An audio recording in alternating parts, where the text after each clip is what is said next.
Welcome to part B of this part series that reviews the guidance for industry published by the FDA in January 2010, M3R2 non-clinical safety studies for the conduct of human trials and marketing authorization for pharmaceuticals.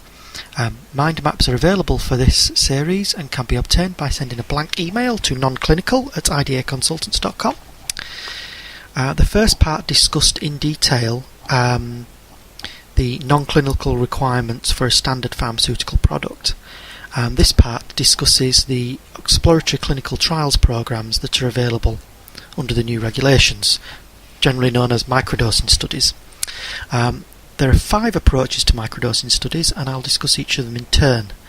Approach 1 is a program that allows you to give less than 100 nanograms as a single or divided dose with washouts between dosing to a patient. It's excellent for working out PK with a PET study.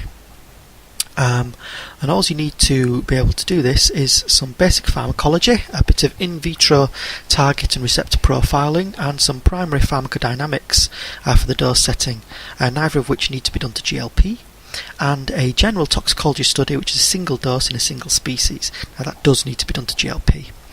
And no genotoxicity is required. Then there is approach 2, which enables you to give up to 5 doses of 100 nanograms, again with a significant washout between each dose. And you can use an IV substitution for normal oral dosing to get more value from that PK study. And again, it's excellent for doing PK studies with low activity PET. Again, you need basic pharmacology, in vitro target receptor profiling, and primary pharmacodynamics for dose setting. But you do need a general toxicology study, 7 days repeat dose, but only in one species, and genotoxicity is not required. The pharmacology again doesn't need to be on to GLP, but the general toxicology does.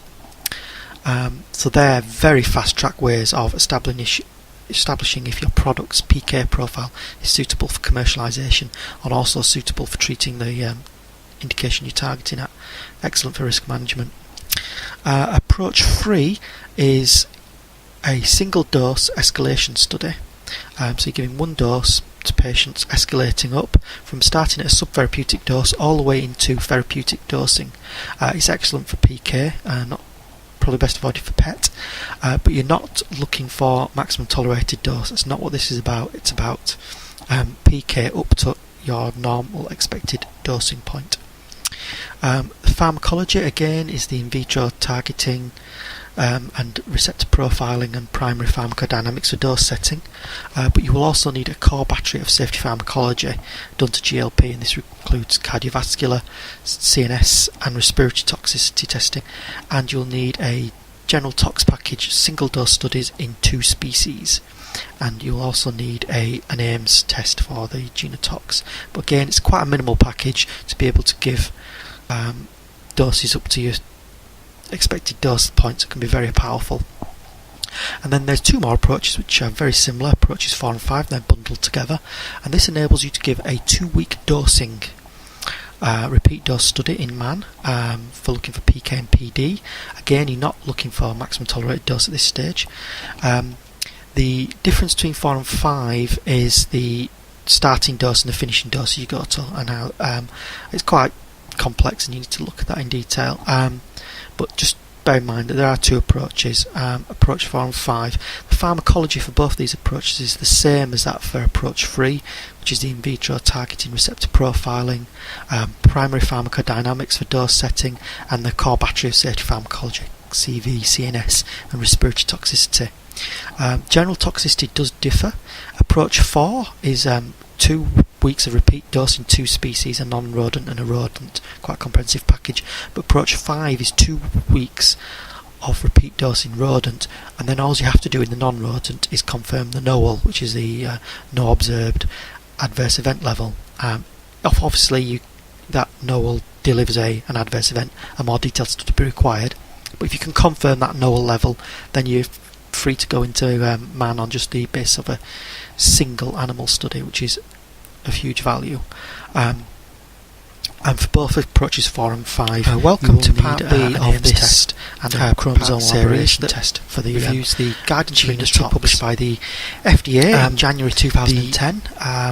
The whole benefit of the non-clinical safety studies is the conduct of very early trials, very early pharmacodynamics, early physiology data.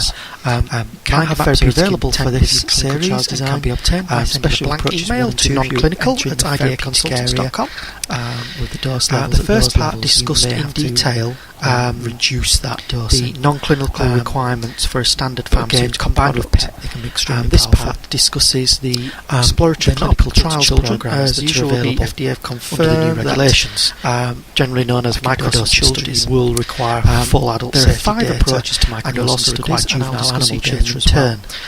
All children Approach designs 1 are is reviewed on a case-by-case basis. program There is no allows you standards. to give less than beyond 100 that nanograms requirement for adult safety data and as a juvenile single or animal divided data. dose with washouts between dosing. But if you have if you want to to do obtain pediatric studies, you need to discuss it with it's the excellent for relevant, working out body PK with a to PET get that study. approved.